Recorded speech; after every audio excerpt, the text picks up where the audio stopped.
Horse power అంటారు, horse power అంటారు. అంటే గుర్రపు శక్తితోనే కొలుస్తారు. అంటే అంత శక్తివంతమైనటువంటిది గుర్రం. ఎందుకంటే కూడా ఫాస్ట్గా నడుస్తుంది. ఒకవేళ దున్నాలనుకుంటే చాలా తొందరగా దున్నేస్తుంది గుర్రం. మరి ఎందుకు మన వాళ్ళు ఆటన్నిటినీ వదిలేసి ఎద్దును పట్టుకున్నారు? ఈ సైన్స్ని మనము రాబోయే తరానికి చెక్కపకపోయినట్టు ఇప్పటికే జరిగిపోయిన విధ్వంసం జరిగిపోయింది. కనీసం ఇప్పుడన్నా మనం గోవులు ఉన్నవాళ్ళు,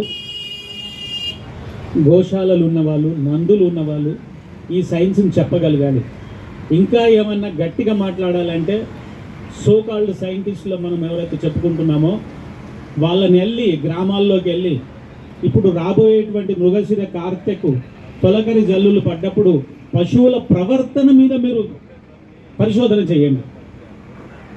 అవి ఉదయం లేచినప్పటి నుండి రాత్రి వరకు ఏ ఏ దశల్లో ఎట్లా ప్రవర్తిస్తున్నాయి, దాని వెనకాల కారణాలు ఏంటి? ప్రధానమైన కారణము మన వాళ్ళు ఎద్దుని వాడడానికి మా బాల్యం నుంచి మేము పరిశోధన చేసింది ఈరోజు నిజమని నిరూపిస్తుంది కూడా మా దేవాలయం ద్వారా, అక్కడ జరిగే కార్యక్రమాల ద్వారా. మేము పంటల్లో ఎద్దులతోనే దున్నుతాం నాగలు. ఇప్పటికి కూడా మేము చెరుకు పెట్టాము. చెరుకులో నిన్న మొన్న కూడా ఎద్దుల నాగలతోనే దున్నాం. మా చెరుకు పంటను చూసి మిగతా కెమికల్ వ్యవసాయం చేసే వాళ్ళ చెరుకు పంటను చూస్తే ఆ తేడా మీకు కనపడుతుంది. ఎందుకంటే మృగశిర కార్తెలో తొలకరి వర్షం పడ్డప్పుడు మన పొలాలలో ఆవులు ఎద్దులు తిరుగుతున్నప్పుడు రాబోయే కాలాన్ని సూచన చేయడం మాత్రమే కాకుండా వర్షం పడాలని మేఘాన్ని ఏర్పరచడమే కాకుండా తమ గిట్టల ద్వారా మన పంటలకు కావలసినటువంటి పోషకాలని అందించేటువంటి సూక్ష్మాణుజీవుల ఉత్పత్తికి కారణమవుతాయి. ఎవరినైనా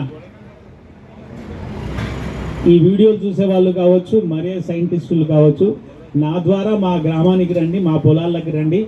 మా ఆవులు తిరుగుతున్నటువంటి స్థలాలలో వాటి గిట్టల గుర్తులు పడతాయి. ఆ గుర్తుల్ని మీరు మార్క్ చేసుకొని అక్కడ నుంచి మట్టిని తీసి మీరు దాన్ని పరిశోధన చెయ్యండి.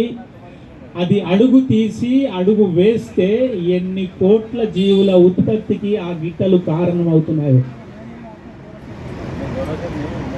ఒక్కొక్క అడుగు తీసి అడుగు వేస్తే ఆవు గిట్ట కింద, నంది గిట్ట కింద 2.5 కోట్ల తెలిసినటువంటి రహస్యాలు. అందుకని మాత్రమే మనం ఎద్దులతో వ్యవసాయం చేశాం.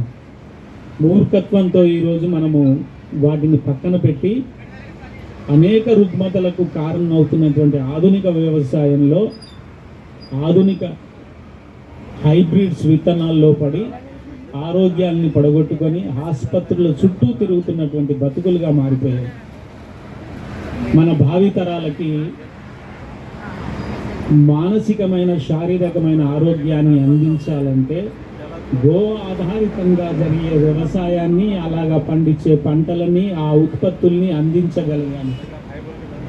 ఎవరో ఒక విజయరామ్ గారో ఇంకెవరో నాబోటి వాళ్ళు చేస్తే జరిగేది కాదు. కొంతమందికి ఎంత వీలైతే అంత. మేము ఈరోజు గర్భ సంస్కారం అనే ఆలయం ద్వారా ప్రతి గర్భిణీ స్త్రీకి అక్కడికి వచ్చే వాళ్ళకి ఒక ప్రసాదం ఇస్తాం, ఒక ఔషధం ఇస్తాం. వెన్నెల ఎట్లా ఔషధంగా మారుతుందో వాళ్ళకు చూపిస్తాము. ఇప్పటికీ కొన్ని లక్షలాది మంది తల్లులకి దాన్ని అందించగలిగాం. ఇది ప్రధానంగా దేవాలయాల ద్వారా జరగాలి. దేవాలయాలు విజ్ఞాన కేంద్రాలు, విజ్ఞాన భాండాగారాలు. మన పిల్లలు మనము ఏదన్నా గుడికి వెళితే ఏమన్నా నేర్చుకొని వస్తున్నామని ఒకసారి ప్రశ్నించుకుంటే మంచి దర్శనం అయిందని చెప్పుకుంటాం, ప్రసాదాలు బాగున్నాయంటాం. మంచి దర్శనం అంటే ఏంటండి దేవుడికి? చెడు దర్శనం అంటే ఏమైనా ఉంటుందా? మంచి దర్శనం అంటే ఒక విఐపి ద్వారా పోయి అక్కడ నిలబెడితే అది మంచి దర్శనంగా చెప్పుకునేటువంటి స్థితికి వచ్చాం మనం. ఆలయం ద్వారా మేము చేస్తున్నటువంటి కార్యక్రమంలో భగవంతుడు కేవలం గర్భాలయానికి మాత్రమే పరిమితం కాలేదు. ఆవు తిరిగిన ప్రతి చోట, ప్రతి మట్టి అణువులు ఆయన కనపడతాడు. ముట్టుకుంటే మట్టినిక్కడ, ముద్దు పెడతావిక్కడ అని నేను ఒక పాటలో ఆవును గురించి రాస్తూ ఒక పాట రాస్తాను. భగవంతుడు గర్భగుడిలో మాత్రమే కాదు, ఈ చెట్టులో ఉన్నాడు, ఈ ఆవు దగ్గర ఉన్నాడు, ఈ సీక్ష్మానులో ఉన్నాడు, ఒక మొక్క దగ్గర ఉన్నాడు. మేము మొక్కలకు సేవ చేస్తూ అక్కడే ఉన్నటువంటి ఆ స్వామికి మీరు ఏ కోరిక చెప్పడానికి ఈ ఆలయంలోకి వచ్చారో ఈ మొక్క దగ్గర చెప్పేసేయండి, అయిపోయింది, మీరు ఈమెయిల్ సెంట్ అయిపోయింది అని చెప్తాం. ఆయనకు అందుతుంది. అక్కడికి వెళ్ళి గాలి దండం పెట్టుకొని రండి. భగవంతుణ్ణి అనుభూతి ద్వారా అందించేటువంటి ప్రక్రియ నుంచి ఒక మూర్తి ద్వారా ముందు ఎల్కేజీ పిల్లల్ని స్కూలుకు పంపించినట్టు ఆలయానికి వెళ్ళి మనం భగవంతుని దర్శించగలగాలి. జీవితంలో 1వ క్లాస్ నుంచి 10వ class, intermediate, degree, post graduation ఇలా ఎదుగుతున్నాడు మనిషి.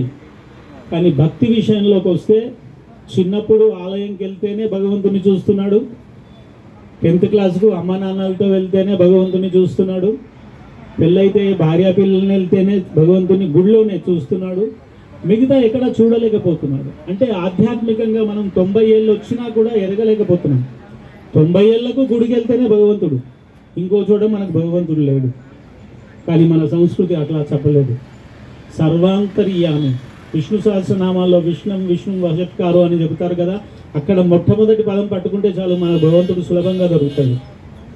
దాన్నే వదిలేసాం మనం.